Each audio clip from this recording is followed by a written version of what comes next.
Hola, buenas tardes.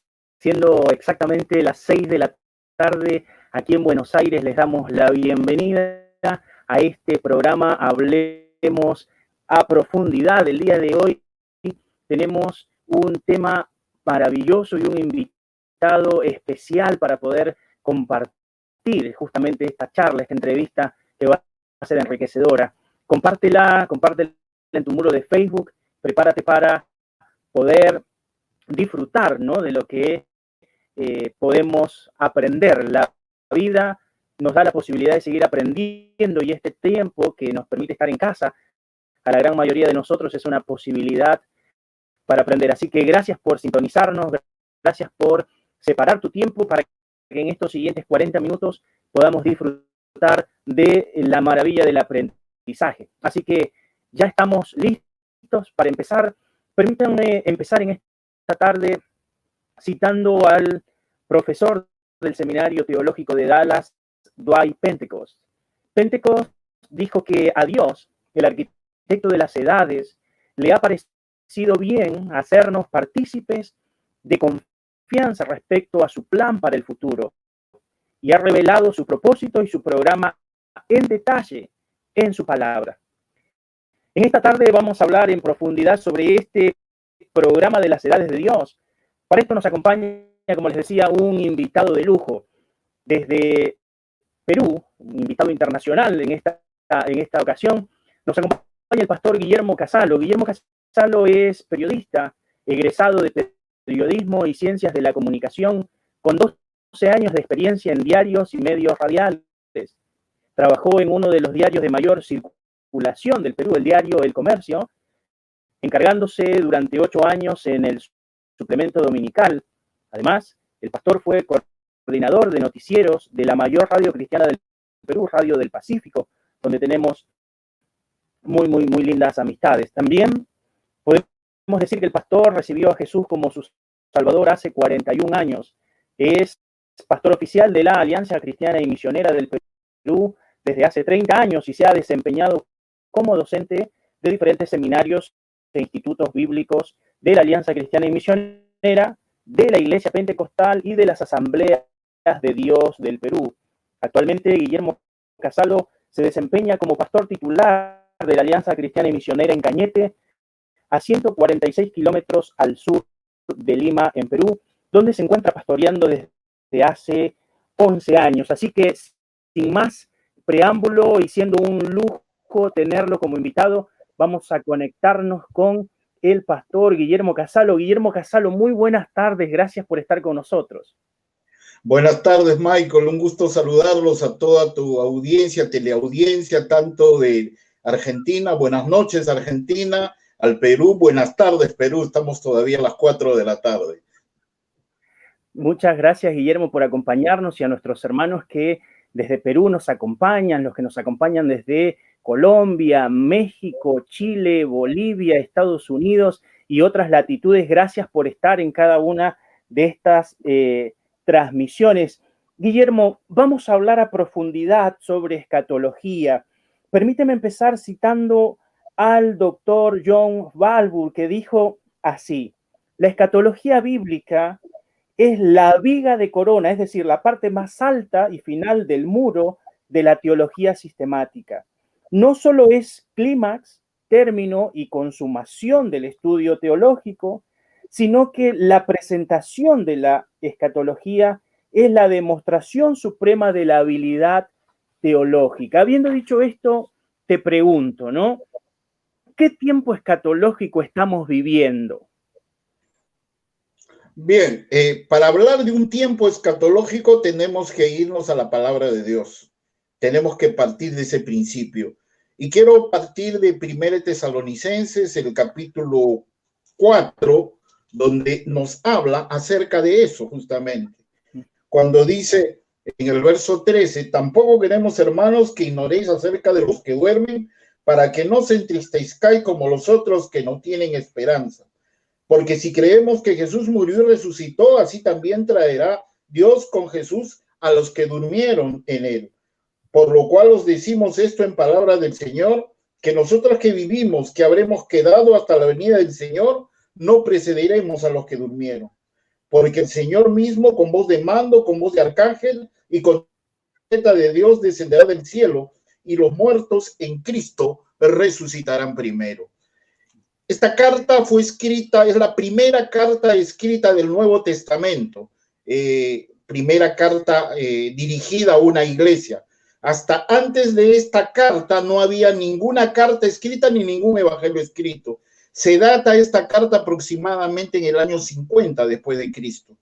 Y esta carta, que es escrita por el apóstol Pablo, va a circular a esta iglesia, y lo primero que le habla a esta iglesia es que no pierdan la esperanza. Ahora, ¿por qué les dice que no pierdan la esperanza? Porque la iglesia en ese entonces, no solamente Tesalónica, sino los alrededores, las iglesias que estaban en ese circuito, estaban pasando por persecución por parte del judaísmo. Ya el judaísmo había entrado fuerte, estaba luchando, porque el cristianismo hasta ese entonces era una parte del judaísmo. Aquí todavía no se había separado, recién se separa a partir del año 72 después de Cristo.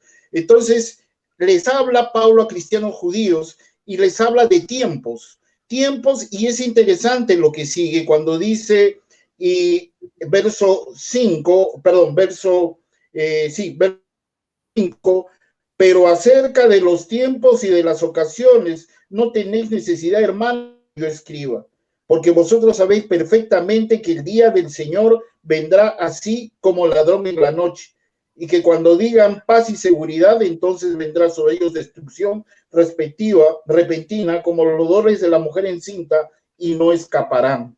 Mas vosotros, hermanos, no estáis en tinieblas para aquel que os sorprenda como ladrón, porque todos vosotros sois hijos de la luz e hijos de Dios. No somos de la noche ni de las tinieblas. Aquí Pablo está hablando a una comunidad que conocía las profecías del Antiguo Testamento, y ellos sabían que el Señor iba a volver. No era, por eso dice Pablo, no es necesario que les escriba, ellos ya sabían. Ahora, ¿cómo sabían ellos? Ellos tenían la carta de Daniel, el libro de Daniel. Tenían, aparte de eso, después del libro de Daniel, tenían los llamados, la literatura apocalíptica, que se desarrolla a partir del siglo II hasta el principio del siglo I, conocida también como literatura intertestamentaria, y que nos habla acerca de esto. Entonces, el arrebatamiento no era algo nuevo para la iglesia cristiano-judía o judeo-cristiana de esa época.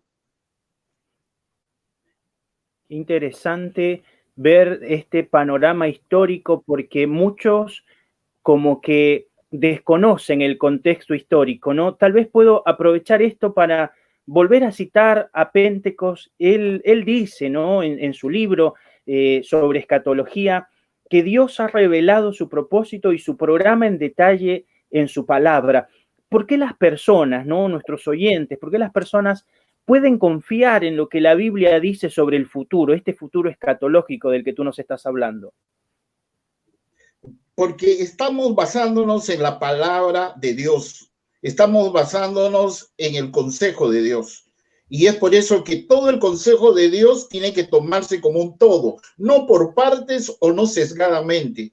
Tenemos que entender que el contexto histórico-cultural y el contexto lingüístico es muy importante para interpretar correctamente la escritura. Hablar de un tiempo de arrebatamiento es quizás necesitamos algunos elementos que Pablo en 2 Tesalonicenses, el capítulo 2, nos habla, cuando va a hablar de la manifestación del hombre de pecado. Y hay ciertas características que se tiene que dar para eso. No es solamente una pandemia, no es solamente una guerra, son distintas cosas que tienen que ir engranándose, que tienen que ir uniéndose para que se dé esta situación del arrebatamiento. Hay que tener cuidado con esos predicadores apocalípticos o predicadores del apocalipsis que hablan porque simplemente oyeron tal o cual cosa. No podemos interpretar la Biblia bajo el contexto del siglo XXI. Tenemos que entender qué es lo que qué es lo que los apóstoles quisieron decir a sus oyentes originales, y para de ahí partir a una escatología sana y clara. Claro, Guillermo, viene pasando, ¿no? Uno que es un observador, un lector, y que viene viendo lo que sucede en las redes, muchas veces, hermanos, republican algún estudio, alguna enseñanza de algún predicador o algún maestro que parece que se encontró con el Apocalipsis el día de ayer y que ya entendió que esta pandemia lo ha llevado a estar en el medio de la gran tribulación y empiezan a hacer especulaciones. Yo me tomé el trabajo de revisar algunos que ya se han tomado este esfuerzo de dar fechas y tuvieron fechas anteriores y obviamente no se cumplieron y ahora vienen a modificar fechas. Entonces te pregunto, ¿no? ¿Cómo pueden las personas tener la certeza de que nos encontramos o que no nos encontramos en medio de los juicios finales? Esto que se ha hecho llamar y que está sonando mucho en estos días, la gran tribulación. ¿Cómo las personas pueden decir si estamos o no, no estamos? ¿Qué es lo que dice la Biblia sobre esto? Mira lo que dice Segunda de Tesalonicenses, el capítulo 2, a partir del verso 3. Nadie os engañe en ninguna manera, porque no vendrá sin que antes venga la apostasía y se manifieste el hombre de pecado, el hijo de la perdición, el cual se opone y se levanta contra todos los que se llama Dios o es objeto de culto, tanto que se siente en el templo de Dios como Dios, se pasa por Dios.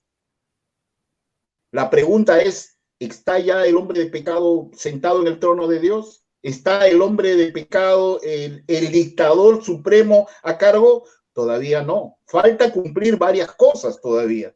Y esto todavía no se ha dado. Si nosotros entendemos esto, algunos podemos decir, y algunos lo dijeron, que Hitler era el anticristo.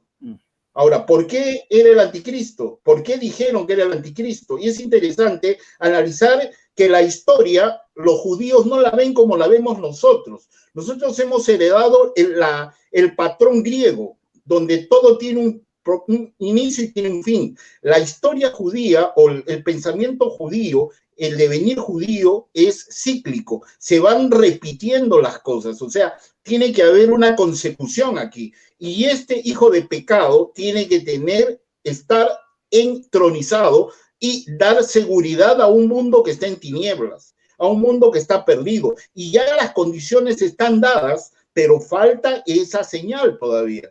Entonces, no podemos hablar de tribulación cuando todavía no está dado esto, porque esto tiene que darse a través de la paz. ¿Por qué te dije hace unos momentos que consideraban a Hitler el anticristo? Porque si nosotros analizamos un poco la historia de Alemania, Alemania en el año 1918 pierde la Primera Guerra Mundial. A partir del año 18, principio del 19, hasta el año 33, la ascensión de Hitler, Alemania se encontraba en una debacle político, económico y social atroz.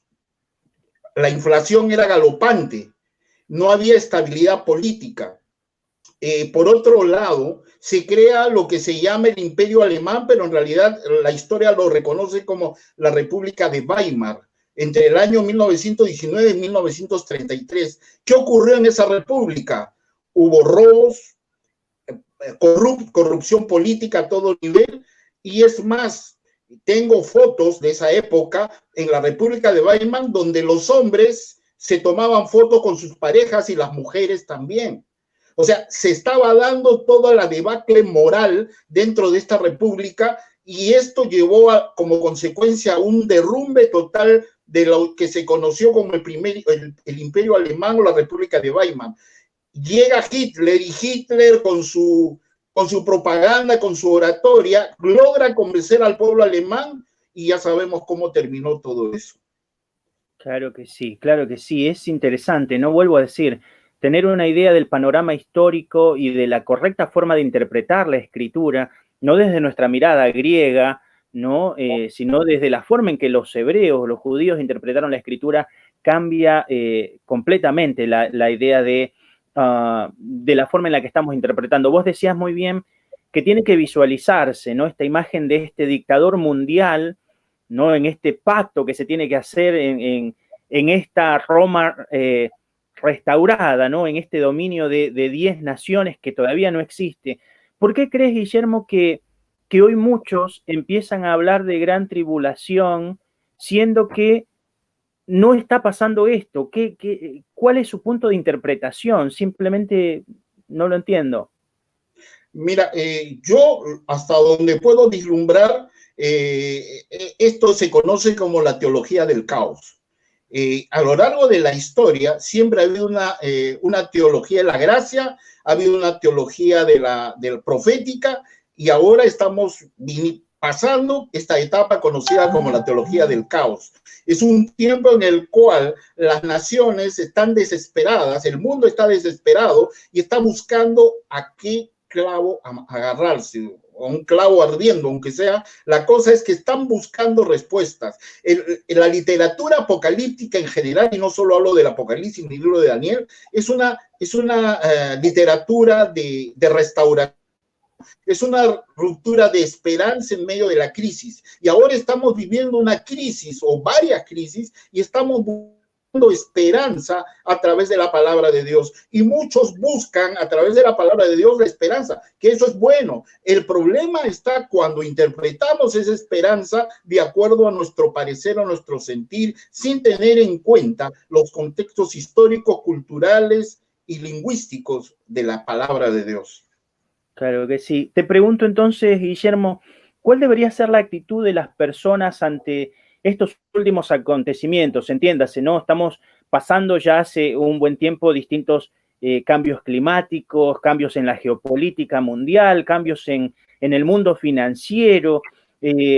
Evidentemente, esta pandemia que hoy está trayendo grandes estragos y que trae, conforme lo vienen declarando, ¿no?, expertos internacionales de la ONU, que se viene un hambre galopante, que se viene una exacerbación del mercado, que se viene un ajuste de una política que va a ser cada vez más rígida, más fuerte, más cerrada para la vigilancia. ¿Cuál debe ser la actitud de las personas que nos escuchan y cuál debe ser la actitud de la iglesia ante todo esto que estamos pasando, ¿no? Como lo compartía a la iglesia aquí en Cañete el día domingo, tenemos que tener una expectativa de esperanza. Estaba viendo la otra vez al doctor Martin Lloyd-Jones. Es un doctor que ya murió, que es un gran escritor bíblico. Y el doctor Martin Lloyd-Jones, aparte de ser fue predicador de una de las más grandes iglesias en Inglaterra, fue también el médico de cabecera de la Reina Victoria. Y él decía que el creyente, o perdón, la persona, cuando empieza a hablarse a sí mismo, dentro de uno mismo se va abandonando, porque dentro de uno mismo la conciencia lo va carcomiendo. Llega un momento en el cual en que habla consigo mismo y se ve que no tiene esperanza y una visión pesimista de sí mismo. Y muchas de estas personas terminan por irse por la puerta falsa de la vida, por el suicidio. Pero el creyente tiene la palabra de Dios. Por eso dice: lámpara es a mis pies tu palabra y lumbrera mi camino. Cuando yo leo la palabra de Dios, no solo la leo para leer, como literatura o como entretenimiento o como quiera usted ponerlo, lo leo porque eso me va a nutrir espiritualmente. Memorizar versículos bíblicos como los niños nos lleva a que tengamos herramientas para tener esperanza en medio de este mundo desesperanzado, de este mundo sin rumbo. Y eso es lo más importante, que si tú no conoces a Cristo, tienes la oportunidad de conocerlo a través de su palabra y poder aferrarte a cada una de las promesas que tiene la palabra de Dios. Interesante, claro que sí, estamos plenamente de acuerdo en eso. Guillermo, ¿vos considerás, ¿no?, que es peligroso que con tanto predicador que desconoce todo lo que vos nos vienes diciendo, es peligroso que las personas se dejen llevar por esas enseñanzas que suenan bien, ¿no? Esta teología que vos hablabas, ¿no?, que suena bien, pero que terminan siendo contrarias a la Biblia. ¿Cuán en peligro están las personas si simplemente se dejan llevar por estas cosas y casi como una idea de escapismo, ¿no? De la crisis, pero sin cambio de vida. ¿Es peligroso? Muy peligroso, porque si tú analizas el Apocalipsis en el capítulo 2 de Juan, ahí hay un pasaje muy interesante, aunque hay varios pasajes, pero este pasaje quiero detenerme un poquito.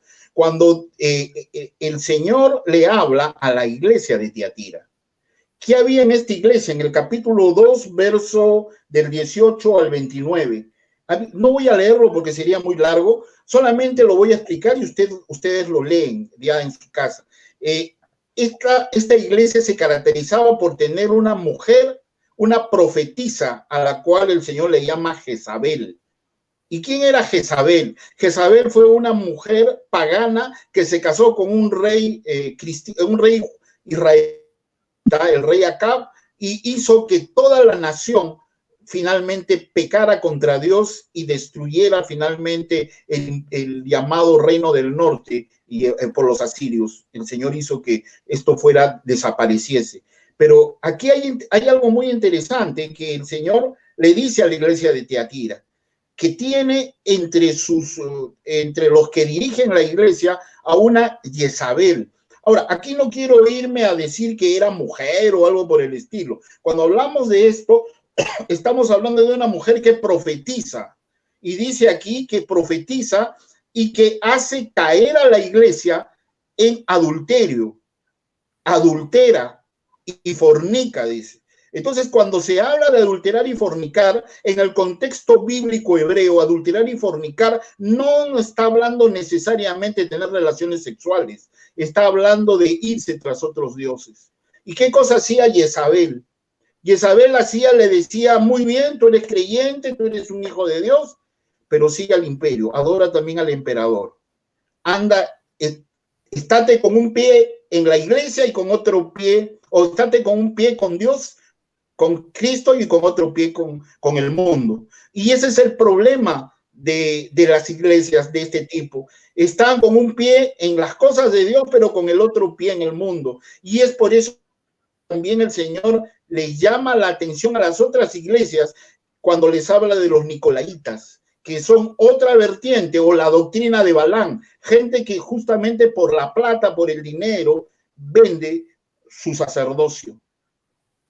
Claro que sí. Guillermo, siendo que el tiempo se nos va terminando y debemos cerrar esta entrevista, quisiera yo que a las personas, ¿no?, que nos están oyendo, que tal vez no tienen una relación con Dios y que están escuchando tanto la palabra por un lado, pero por otro lado también los medios de comunicación los llenan de información y hay toda una idea pesimista de todo esto, sin decir que no se tienen que cuidar, porque estamos completamente de acuerdo en que las personas se tienen que cuidar, que tienen que guardar la cuarentena, que tienen que ser muy sabios en el uso de las medidas de bioseguridad, pero al corazón de las personas, siendo que si nos encontramos cerca tal vez de nuestro encuentro con el Señor, de una manera o de otra, ¿cuál es la recomendación que tú les das a esas personas que todavía no se han decidido a entregarle su vida a Jesucristo?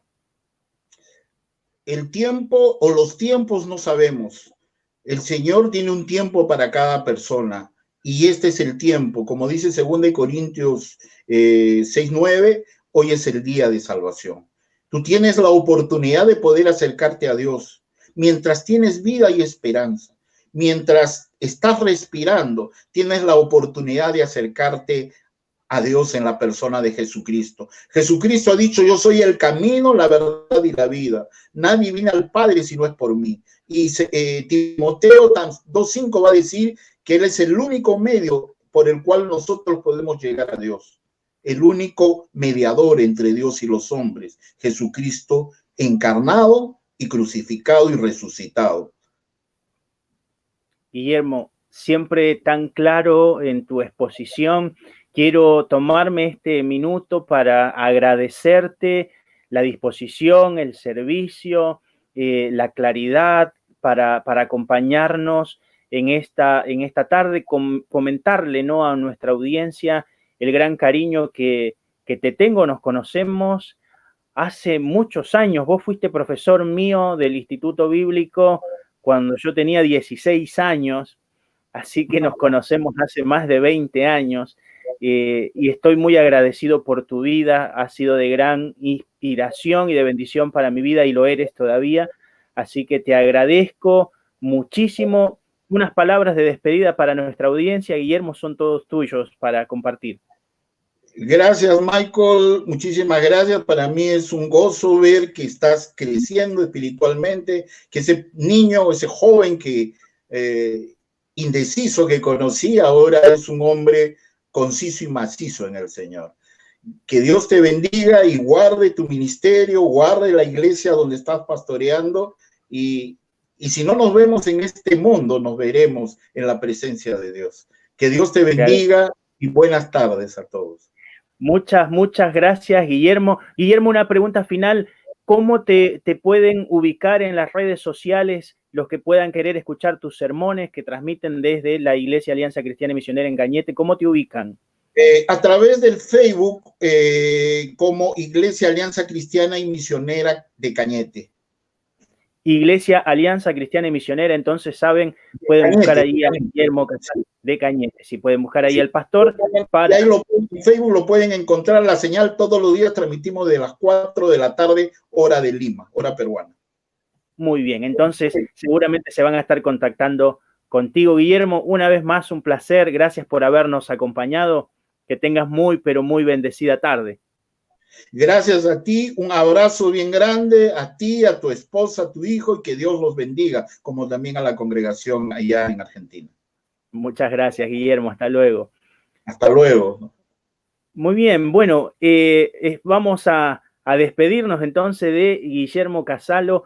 Ha sido grato para nosotros compartir el tema de hoy, qué tiempo escatológico estábamos viviendo. Quiero invitarte para el día de mañana, nos puedas acompañar a las 6 de la tarde. Vamos a hablar a profundidad sobre sexo y sexualidad. El gobierno aconseja sexo virtual en medio de la pandemia. ¿Qué peligros conlleva esta práctica? ¿Cómo podemos tener una sexualidad saludable? Estas y otras preguntas las va a responder el día de mañana nuestra querida Natalia Zukowski. Natalia es docente, es técnico superior en orientación familiar y directora de proyectos. Ha diseñado diversos programas y ciclos de talleres y actividades de promoción de la educación sexual integral. Cuenta con amplia experiencia trabajando con jóvenes y colaborando en proyectos con personas vulnerables y actualmente está estudiando un nuevo posgrado en la UBA sobre conocimiento de la sexualidad humana. Así que va a ser verdaderamente un placer contar con ella y poder estar teniendo este tiempo. Así que estamos muy, muy agradecidos. Gracias a cada uno de los que nos han acompañado. Gracias al pastor Casalo una vez más. Saludos a la Iglesia Alianza Cristiana y Misionera en Cañete y a la Iglesia Alianza Cristiana y Misionera del Perú. Gracias a ustedes que nos han acompañado. No olvides compartir el video y en unas horas ya lo vas a poder visualizar desde nuestro muro de Facebook actualmente y también desde YouTube. Y si quieres volver a ver la entrevista que tuvimos el día de ayer con nuestro querido hermano Hugo Fraticelli, también lo puedes encontrar en YouTube. Ha sido un placer, te espero mañana 6 de la tarde. Hablamos a profundidad las cosas que Dios viene poniendo delante de nosotros. Que Dios te bendiga, que tengan muy buenas tardes.